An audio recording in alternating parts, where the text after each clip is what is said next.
brought to you by Palvi Agrico. आता शेतीसाठी जे काही लागणार ते घरपोच मिळणार, तेही मोबाईलच्या एका क्लिकवर. तुम्ही या सेकंड नंबर लिफ्टने आले ना येताना? हो, तुम्ही ह्याच्यातनं आलेला. कारण मी त्याच्यातून आले नंतर. आपण तिकडून आलेलो. पायऱ्या कुठे 18 मजला चालते पायऱ्या.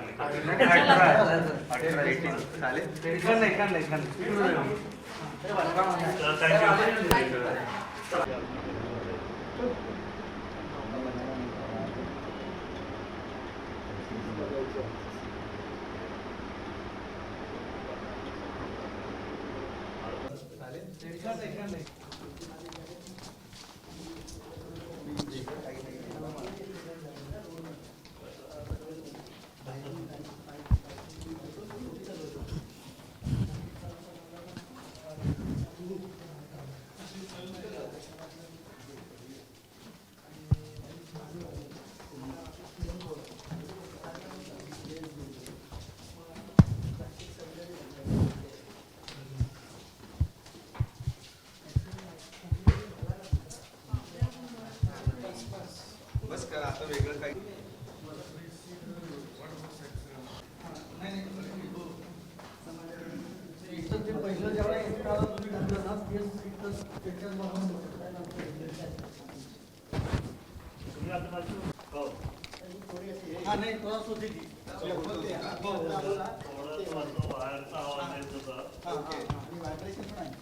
व्हायब्रेशन कधी जितकं आपण वरती जात होतो त्यावेळेला तितकं जास्ती वाढायला लागलं. ओके ओके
थोड़ा एक मिनट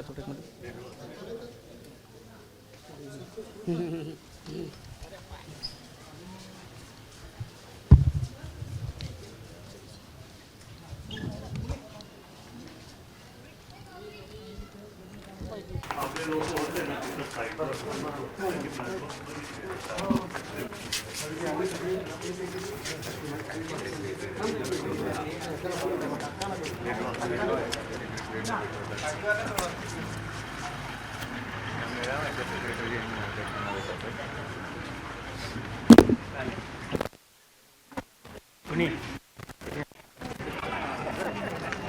कोणी तिच्या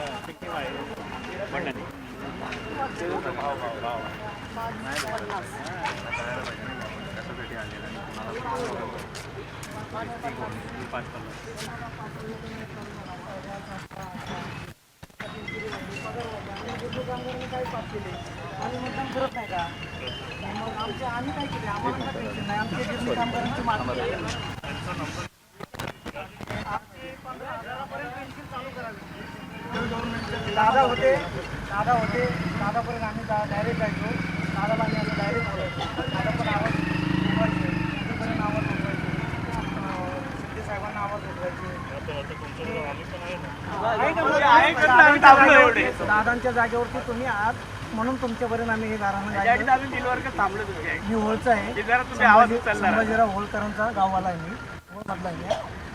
संभाजी नानाला ओळखतात मग मी त्या गावातला आहे. आमचा हा प्रश्न ते गिरणी कामगार हे सेक्रेटरी आहे, हे अध्यक्ष आहेत. तुमचा नंबर घेतला मी गेला नंबर मी तुम्हाला सांगितलं ना, पुढच्या आठवड्यात मी पत्रकार परिषद घेईल, तेव्हा तुम्हाला सगळी माहिती मिळेल. आता कुटुंबाचं नेमकं काय म्हणणं आहे? तुम्ही काही गोष्टी जाणून घेतल्या का? कुटुंबाची परिस्थिती काय? आईची तब्येत बरी नाही आहे तिची. त्यांच्या पिंकी मालींच्या आईंशी आम्ही आता बोललो. एक मुलगी नाहीतर मुलाचं आणि आईवडिलांचं नात एवढं जवळचं असतं की मला पण माहिती, मी पण एक मुलगा आहे. हे दुःख काय एवढं सहजासहज मनातनं जाणार नाही आहे. आणि आता आम्हीच सगळे एक कुटुंब म्हणून एकमेकांची काळजी घेणार. त्याच्यामुळे मी त्यांच्याशी बोललो. ते आज इथं घरी आलेत, पण त्यांची तब्येत अजून व्यवस्थित नाही आहे. त्याच्यामुळे उद्या मी एका डॉक्टरांशी बोललो आहे. त्यांना उद्या ज्युपिटरमध्ये शिफ्ट करतील आणि तिथं तशी त्यांची तपास होईल आणि त्यांची काळजी घेत जाईल. दादा, रोहित पवार सातत्यानं वेगवेगळ्या नेत्यांच्या भेटीगाठी घेताना पाहायला मिळतात. अजित पवारांच्या अपघाताच्या संदर्भात चर्चा घडवून येण्याच्या संदर्भात या सगळ्या भेटी. विधानभवनाचं कामकाज सुरू आहे, 3रा आठवडा आलेला आहे, तरी अजित पवार यांच्या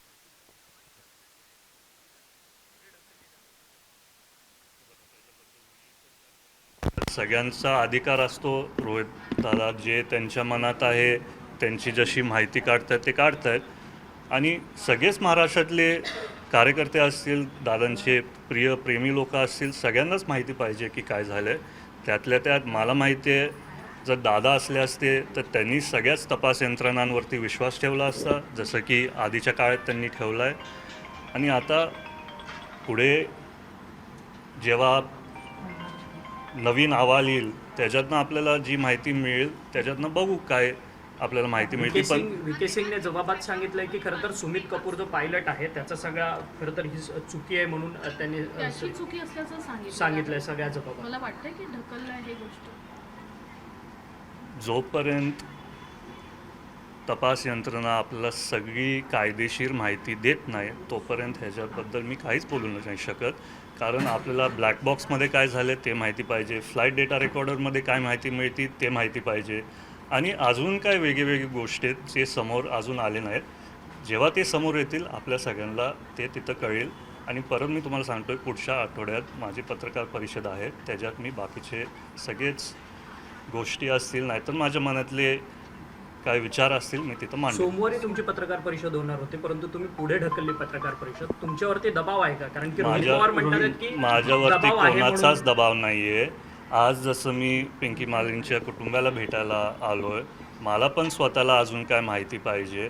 कारण सगळ्यांच्या समोर येऊन नुसतं काय गोष्टी बोलून तिथं फायदा नाही. आपल्याला सगळी खरी माहिती पाहिजे आणि सगळ्यांच्या समोर तथ्य यायला पाहिजे. त्याच्यामुळे आम्ही विचारपूर्वक हा निर्णय घेतला सगळ्यांनी. आणि दबाव आमच्यावरती कोणाचाच नाही आहे.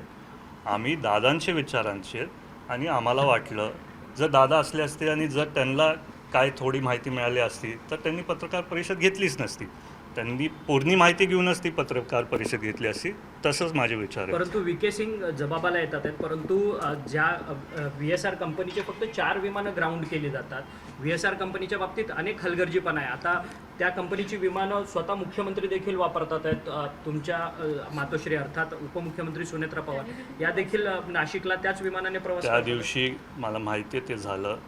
मी सुनेत्रा वहिनींशी बोललो. ते बोलले की माझा दौरा ऑफिसमधनं तयार झाला आणि त्यात त्यांना कळालं की त्यांना CM साहेबांबरोबर प्रवास करायचा आहे, त्याच्यामुळे त्यांनी तिथं तपास तसा केला नाही.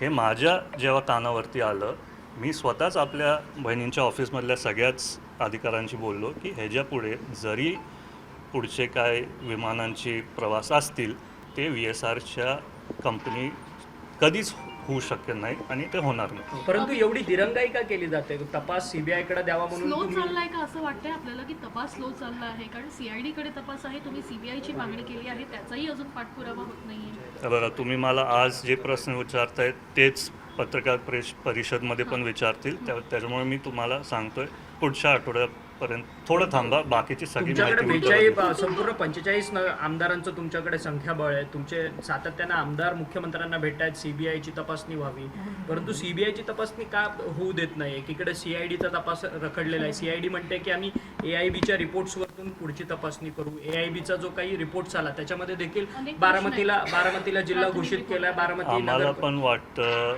सीबीआय इन्क्वायरी व्हायला पाहिजे. मी बोलतोय तुम्हाला, मी परत विनंती करतोय पुढच्या आठवड्यापर्यंत थांबवा. मी बाकीची पत्रकार सगळं परिषद माहिती सर, तुम्हाला मुंबईत देईन. कुटुंबाला धमकीचा फोन VSR कडून येताना बघायला मिळतोय. तुम्हाला त्या संदर्भात कुटुंबाने काही सांगितलं? नाही, तसं आम्ही आता काहीच चर्चा केली नाही. ह्याच्याबद्दल जर आम्हाला बोलायचं असेल आम्ही निश्चितपणे त्यांच्याशी चर्चा करू आणि जे काय आहे तुमच्या समोर दादा, तेव्हा येईल. तुमची पत्रकार परिषद नाही, कुठे धन्यवाद. होणार? मुंबई की पुण्यात?